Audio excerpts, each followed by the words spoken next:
Terminou o Campeonato Brasileiro 2020/2021 e sempre que termina o campeonato eu gosto, é legal fazer aquelas listas de melhores, dos piores, das surpresas, das decepções, a seleção de cada campeonato.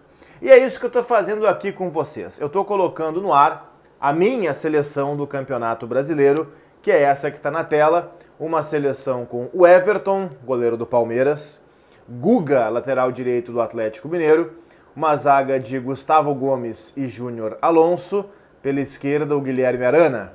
Observe que eu fiz ali uma composição de meio campo para encaixar aqueles que eu acho que fazem parte dos melhores do campeonato. Gerson do Flamengo, Claudinho do Red Bull Bragantino, o Arrascaeta do Flamengo, Marinho dos Santos por um lado, Patrick do Inter e na frente o Thiago Galhardo, tá? Essa é a minha seleção do Campeonato Brasileiro, a minha seleção. Então não venham torrar a minha paciência com aquelas perguntas tipo assim, o Bruno Henrique joga vôlei. Não, ele não joga vôlei, ele joga badminton, tá? Eu sei que ele joga futebol, ele não tá ali porque eu não quero que ele esteja, porque eu acho que ele não jogou tão bem quanto esses outros que eu coloquei, tá? Ah, faltou o Gabigol. Não, não faltou o Gabigol, tá? A minha seleção é essa. Você quer fazer a sua? Super bem-vindo. Aqui embaixo, a caixa de comentários está aberta para que você coloque a sua seleção. Não vem meter o bedelho na minha, faz a tua seleção, tá?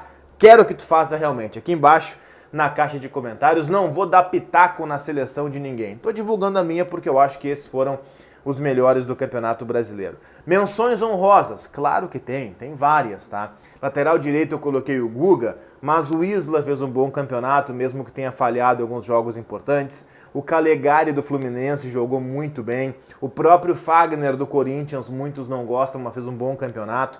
Na zaga, Vitor Cuesta do Inter merece menção honrosa, não coloquei porque o primeiro turno dele, ele cometeu ali algumas falhas importantes. Lucas Claro do Fluminense também merece ser colocado ali como menção honrosa. Na esquerda, o Reinaldo do São Paulo fez um bom campeonato, em especial naquela fase invicta, que foi o bom momento do São Paulo na competição. No meio-campo, cara, foi difícil não colocar o Edenilson. O Edenilson merece menção honrosa, sim, foi muito bem no campeonato. O Gabigol na frente merece menção honrosa. O Luciano do São Paulo também merece. Jogou mal pelo Grêmio, mas foi muito bem pelo São Paulo, paciência. Então são vários jogadores que merecem. O Vina do Ceará fez um baita campeonato. Vários desses caras merecem realmente menções honrosas, tá? Mas a minha seleção é aquela que eu coloquei no card aqui na abertura do vídeo. Alguns personagens terminam o campeonato em alta. Abel Braga, por exemplo. O Abel Braga chegou no Inter e era tido por muitos como um acabado por futebol. Eu nunca fiz isso porque seria uma maldade, eu acho que jornalisticamente é terrível e até irresponsável quem trata um técnico ou qualquer profissional como um acabado por futebol. Mas é inegável, porque eu também não sou hipócrita, é inegável que eu não achava que o Abel Braga fosse conseguir manter o Inter no nível alto. É claro que eu não achava, e o Abel surpreendeu muita gente, mantendo o Inter até o final nessa briga para ser campeão brasileiro. Termina em alto o Abel Braga. Quer ver outro que termina em alta? Maurício Barbieri, técnico do Bragantino. Ele pegou o Red Bull Bragantino como lanterna do Campeonato Brasileiro e o time quase chegou na classificação a Libertadores, ali como G7, G8 e tal. Foi muito boa a campanha do Maurício Barbieri e ele tem dentro do mercado de técnicos do futebol brasileiro um conceito muito bom. Então ele renovou com o Bragantino, mas não se surpreendam se o Barbieri aparecer num dos ditos grandes do futebol brasileiro num futuro próximo. Ele já comandou o Flamengo, esteve no Goiás também e tal, e esse trabalho dele atual no Bragantino o credencia para que tenha de novo uma chance em um dos ditos grandes do futebol brasileiro. Esse cara termina em alta o campeonato também. Alguns técnicos terminam em baixa, tá? Vamos lá, Sampaoli. Ah, mas o Atlético foi o terceiro do Campeonato Brasileiro. É verdade. Esse é o problema de quem analisa só o resultado, não vê o que há por trás. O Atlético investiu demais, contratou jogadores a rodo, contratou Júnior Alonso, contratou Everson, goleiro, contratou Eduardo Vargas, contratou Eduardo Sacha, contratou Zaratio, contratou muita gente. Para a próxima temporada já tem contratados o Hulk e o Nátio Fernandes. O Atlético investiu demais, Savarino. Foram vários investimentos que o Atlético Mineiro fez, boa parte deles a pedido de Sampaoli, que em nenhum momento conseguiu fazer do Atlético Mineiro um time estável no campeonato. ele é um dos grandes mandantes da competição, mas fora de casa tem uma campanha horrorosa. O Sampaoli, ele termina em baixa esse campeonato. Ah, mas ele vai para o Olympique de Marselha, é o famoso cair para cima, beleza. Vai para o futebol europeu, já treinou no futebol europeu, comandou o Sevilha e tal, mas é um cara que, convenhamos, tinha muito mais moral no Brasil o ano passado, quando foi vice-campeão com o Santos, do que esse ano, quando ele teve muito mais investimento e os resultados foram inferiores, né, com o seu Atlético Mineiro. Outro cara que termina em baixa, de novo, eu acho assim, absurdo que mais uma vez a gente bata nessa tecla, é o Vanderlei Luxemburgo.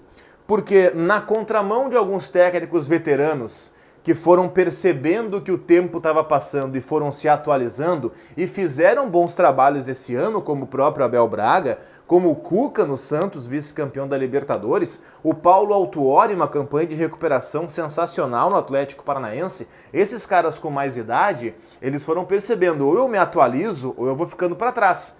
E o Luxemburgo, na contramão desses caras, ele continua batendo na tecla de que ele que inventou a roda, ele que inventou a bola, ele que inventou o futebol, ele que inventou tudo, ele que inventou a grama, ele que inventou tudo, tá? Não existia futebol antes do Luxemburgo. E mais uma vez, ele teve uma temporada horrorosa, ele foi mal no Palmeiras, depois que ele saiu, o Palmeiras decolou, e depois que ele chegou, o Vasco terminou de uma vez por todas de se afundar. Uma campanha patética do Luxemburgo, rebaixado para a segunda divisão do futebol brasileiro. São algumas das lembranças pontuais que eu faço desse campeonato. O vídeo está aí já com 7 minutos mais ou menos, e eu não quero me estender muito. Tem muita coisa legal para se falar desse campeonato brasileiro, outras coisas nem tão legais assim, mas acho que deu um panorama geral assim daquilo que pode ser definido, colocado como resultado desse campeonato. Um campeonato com um nível técnico muito baixo, e era esperado que tivesse um nível baixo, porque de fato o nível vem baixando no futebol brasileiro nos últimos anos, e esse ano ainda mais, ou essa temporada ainda mais, por conta de tudo que estamos vivendo no mundo, né? Não havia nem muito calendário disponível, foi o que deu para fazer, tá? Foi um campeonato fraco tecnicamente, o Flamengo fez muita coisa errada e mesmo assim foi o campeão, tá? Uma diferença técnica muito grande para os outros e uma diferença que não se traduziu na tabela, né? O Flamengo, se o Inter faz um gol no Corinthians, o Inter seria o campeão brasileiro, tá?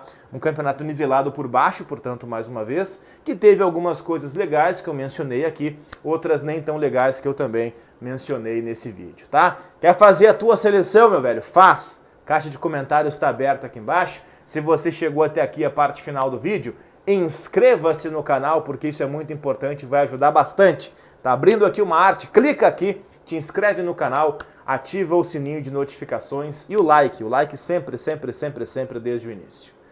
Valeu, pessoal!